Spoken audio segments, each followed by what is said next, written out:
Josh, it was a disappointing result on Sunday despite a spirited performance. How big is this one tomorrow to try and bounce back from that? Yeah, I thought obviously in areas of the game on Sunday we performed well, but like I said, disappointing to lose the game, no doubt. But I think we've got to take confidence in what we can do. We've run them close. We ran Celtic close last time at Parkhead, so we've got to take that into a positive environment, being at home tomorrow, and really give it a go and try and get through to the semi-final.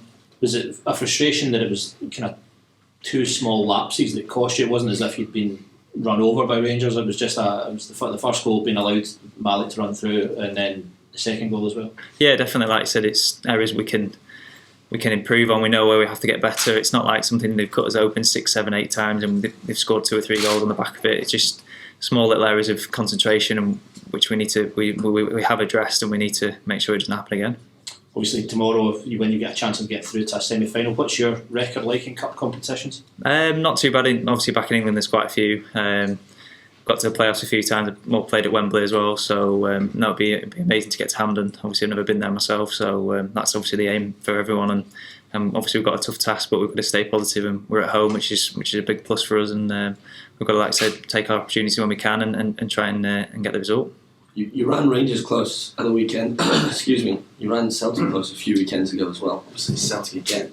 What needs to change in these big games against the big teams to get over the line, get a result, get something? Tomorrow it could go all the way. Yeah, I think you've just got to take your chances when you get them. Obviously, you're not going to get 5, 6, 7 chances a game against the top teams. But when you do get your chances, you've got to be clinical and like I said, stick them away. Which is whether it's a set piece, a defender coming up, or anyone. We've just got to stay positive and take the chances when we can. And obviously, we know they're a top team. They wouldn't be where they are if they weren't. But we've got to not treat them with too much respect and go out there and put a performance on for the fans. So I want to ask you, have you found life under Stevie Hamill since he came in? No, it's been great. Obviously, I had a bit of a niggly injury, so I missed quite a few games. So it's obviously I've just had my head down, trying to get back as much as I can and work hard. And he's been great with me. He's been great with the players. He's obviously a young manager trying to make his way in the game. He's had a great career himself. So for me to look to that is great. Yeah. Can it be difficult for a player when a manager that you know well brings you in, and then a few games into a season they go, you've got a new manager and might have different ideas? Is it difficult, or do you just have to get on with it, have a chat with the new manager and see where you are? Yeah, obviously it was completely out of the blue. I didn't obviously expect that when I signed. It was under Graham, but like I said, football, I've been around it long enough. I'm 31 now. I've seen everything, I think, near enough. Well, not quite everything, but near enough everything. And like I said, it's up to me. I'm a professional. The club have signed me. It's not obviously the manager. I came for the manager, but the club's the main thing. And I've just got to work hard and try and get in the team and take my chance when I get it. Overall, how's your team, your time at Motherwell been? No, obviously it's been.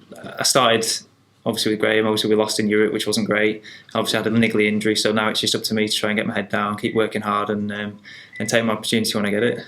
You mentioned that in Europe. What did you think after those first 2 games? Obviously it's disappointing. Like they did so well last season to get into Europe, and obviously losing wasn't great, wasn't what anyone wanted. But like I said, I think we've battled back quite well. We've had a decent-ish start in the campaign, and obviously a new manager's come in, so it's just got to build on that and keep going. There's obviously loads of football to play for. Josh, what would it mean to you to get to Hampden personally? Massive, to be honest. I've never been there. Obviously spoke to the lads who obviously big Scottish fans and everything, say how good it is. So no, for me personally, I played at Wembley, and obviously it'd be a great one to tick off Hampden as well. You said you've played at Wembley. Where would this rank then in terms of the biggest achievements? Well, I think cup semi-final. I think it's probably bigger. Yeah, it'd be a massive thing for me to play. Yeah. Look at the team you play against when you come up against a team like Celtic when they are favourites, and it is a cup competition. Does that allow you to maybe throw caution to the window and want to be that bit more expressive than you maybe would in a league match? I think so. Yeah, like I said, we're being at home, especially. We've got to try and take the game to them where we can. We know the threats they have, but it's up to us as a team and as a management to make sure we assess that and know where we can hurt them when we get the chance.